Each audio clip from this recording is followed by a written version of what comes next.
नमस्कार साथियों, आज एक और नई वीडियो लेके आया हूँ आप सब लोगों के लिए, सभी ITI के छात्रों के लिए, जो कि बहुत ही अच्छी क्लासेस रहने वाली है। तो आज हम कराएंगे आपको 61 से शुरू करेंगे। पहला 61वां प्रश्न बोलो, या मैं यहाँ से पहला प्रश्न भी बोल सकता हूँ। 61वां प्रश्न आपके हिसाब से, चलो मैं शुरू करता हूँ 61वां प्रश्न। ठीक है दोस्तों, तार का कौन सा पैरामीटर वर्तमान वहन क्षमता के सीधे अनुपातिक होता है?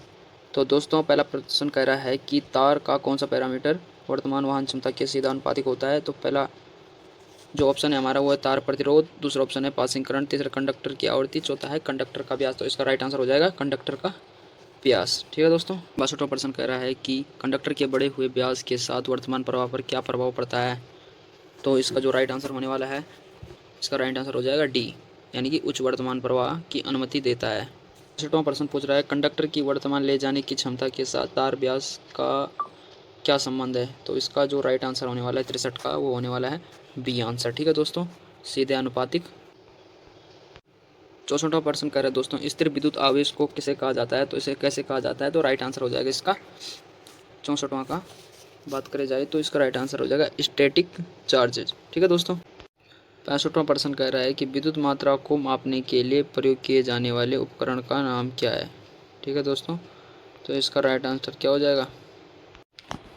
राइट आंसर मीटर हो जाएगा दोस्तों, यानी कि पहला ऑप्शन इसका सही हो जाएगा। जो प्रश्न है वो कह रहा है कि विद्युत मात्रा को मापने के लिए मीटर का कौन सा टर्मिनल जोड़ा जाता है?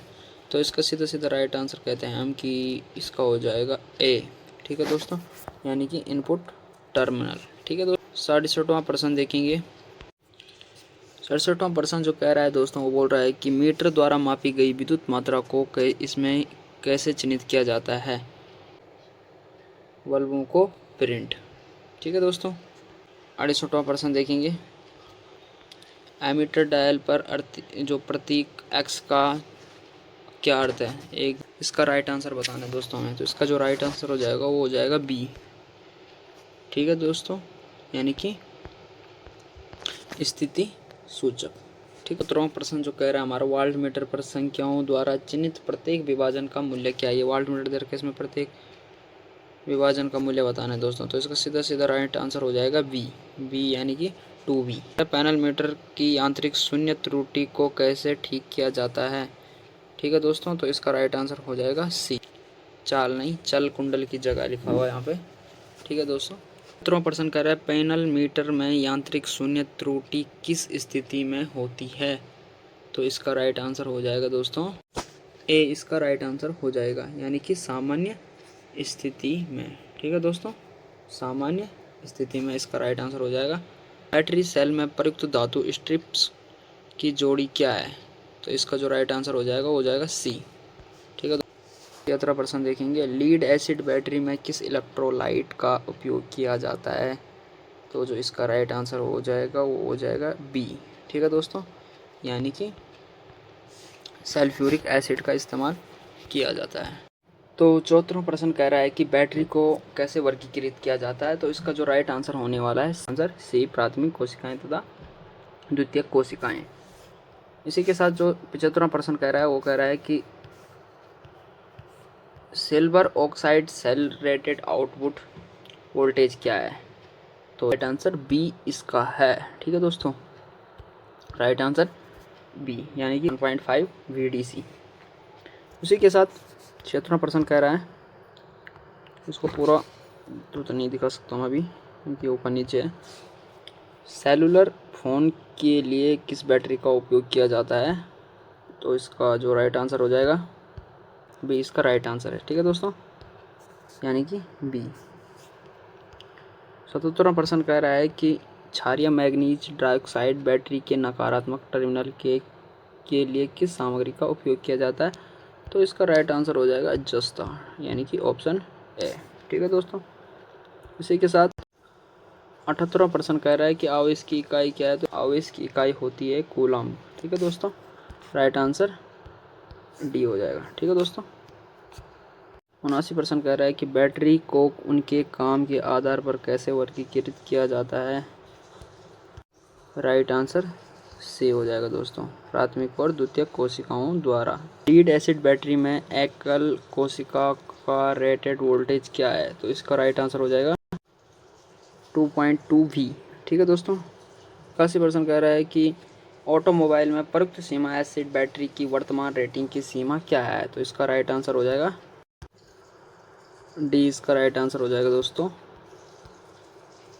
100 से 400। ठीक है, 100 से 400 एम्पियर तक। ठीक है दोस्तों। 80% कह रहा है पूरी तरह से चार्ज लीड एसिड बैटरी में सकारात्मक इलेक्ट्रोड का रंग क्या है। तो इसका राइट आंसर हो जाएगा लाल भूरे रंग। ठीक, सल्फ्यूरिक एसिड का विशिष्ट गुरुत्व क्या है। तो इसका राइट आंसर हो जाएगा सी, यानी कि 1.835। ठीक है दोस्तों, 835। 84% बिजली बनाने के लिए बैटरी को किस ऊर्जा द्वारा परिवर्तित किया जाता है। तो इसका राइट आंसर हो जाएगा बी, इसका राइट आंसर हो जाएगा। ठीक है दोस्तों,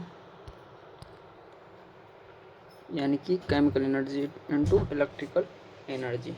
85% कह रहा है श्रृंखला में जुड़े 1.5 वी कोशिकाओं का कुल वोल्टेज क्या है। तो इसका राइट आंसर हो जाएगा सी। 86% कह रहा है किस इलेक्ट्रोलाइट का उपयोग रखरखाव मुक्त लीड एसिड बैटरी में किया जाता है। तो इसका राइट आंसर हो जाएगा ए। इलेक्ट्रॉन में आपूर्ति करने वाले माध्यमिक सेल पर क्या प्रभाव पड़ता है। तो इसका राइट आंसर हो जाएगा डी, यानी कि निर्वहन। ठीक है दोस्तों। 80% कह रहा है कि लीड एसिड बैटरी के लिए इस्तेमाल होने वाले इलेक्ट्रोलाइट में सल्फ्यूरिक एसिड का प्रतिशत कितना है। तो इसका राइट आंसर हो जाएगा 88 का सी। 90 का क्वेश्चन कह रहा है कि लीड एसिड बैटरी सेल में इलेक्ट्रोलाइट के अनुशंसित के स्तर को बनाए रखने की प्रक्रिया का क्या नाम है। तो इसके राइट आंसर हो जाएगा बी। ठीक है दोस्तों, राइट आंसर बी, के ऊपर डालना है कि लीड एसिड बैटरी कोशिकाओं में प्लेटों के शीर्ष से ऊपर इलेक्ट्रोलाइट स्तर क्या बनाए रखा जाता है। तो इसका राइट आंसर हो जाएगा सी, इसका राइट आंसर हो जाएगा। ठीक है दोस्तों। क्वेश्चन कह रहा है कि लेड एसिड बैटरी के निर्वहन का सबसे कम वोल्टेज स्तर क्या है। तो इसका राइट आंसर हो जाएगा 1.7 वी, यानी कि ऑप्शन सी। 92% कह रहा है कि NiMH बैटरी की तुलना में लिथियम आयन द्वारा प्रदत्त शक्ति का अतिरिक्त प्रतिशत कौन सा है। ठीक है दोस्तों, अतिरिक्त प्रतिशत कौन सा है। तो इसका राइट आंसर हो जाएगा 92 का सी, राइट आंसर। 93% कह रहा है कि गैर विषाक्त पदार्थों से कौन सी बैटरी बनाई जाती है। तो इसका जो राइट आंसर हो जाएगा डी, राइट आंसर हो जाएगा। ठीक है दोस्तों, तो हाइड्राइड हो जाएगा। फिर उसी के साथ 94% कह रहा है कि कौन सा रिचार्जेबल सेल प्रवाहिकिया बहुलक के साथ डिजाइन किया जाता है। तो इसका राइट आंसर प्लास्टिक सेल। 94% कह रहा है कि 2.3 वी प्रति सेल की वोल्टेज रेटिंग के साथ कार बैटरी चार्ज करने के लिए कौन सी विधि अपनाई जाती है। तो इसमें राइट आंसर हो जाएगा डी, इसका राइट आंसर हो जाएगा। ठीक है दोस्तों, यानी कि लगातार वोल्टेज चार्ज करने की विधि। 96% कह रहा है कि बैटरी एनालाइजर का रैपिड टेस्ट कार्यक्रम साथ क्या उपयोग है। तो इसका राइट आंसर हो जाएगा बैटरी की स्वास्थ्य स्थिति का संकेत दें। ठीक है दोस्तों, राइट आंसर डी हो जाएगा। इसी के साथ 97% कह रहा है कि इनमें से कौन सी device lead acid battery cell की फुली चार्ज्ड कंडीशन को चेक करने के लिए उपयोग की जाती है। तो इसका राइट आंसर हो जाएगा उच्च दर निर्वहन, यानी कि इसका 97 का डी हो जाएगा। 98% कह रहा है कि लीड एसिड बैटरी में लोड टेस्टिंग क्यों की जाती है। तो इसका राइट आंसर हो जाएगा सी, इसका राइट आंसर हो जाएगा। ठीक है दोस्तों, यानी कि वितरण सत्यापित करें। ठीक, 99% कह रहा है कि PMMC इंस्ट्रूमेंट में मूविंग कॉइल असेंबली के सॉफ्ट का समर्थन करने वाला कौन सा असर है। तो इसका राइट आंसर हो जाएगा सी। ठीक है दोस्तों, क्या हो जाएगा सी, जड़ित बेरिंग। इसी के साथ 100% कह रहा है संक्षिप्त नाम PMMC मीटर का पूर्ण रूप क्या है। तो इसका राइट आंसर हो जाएगा डी। ठीक है दोस्तों, right answer D, permanent magnet moving coil meter. ठीक है दोस्तों, तो आज के लिए इतना ही।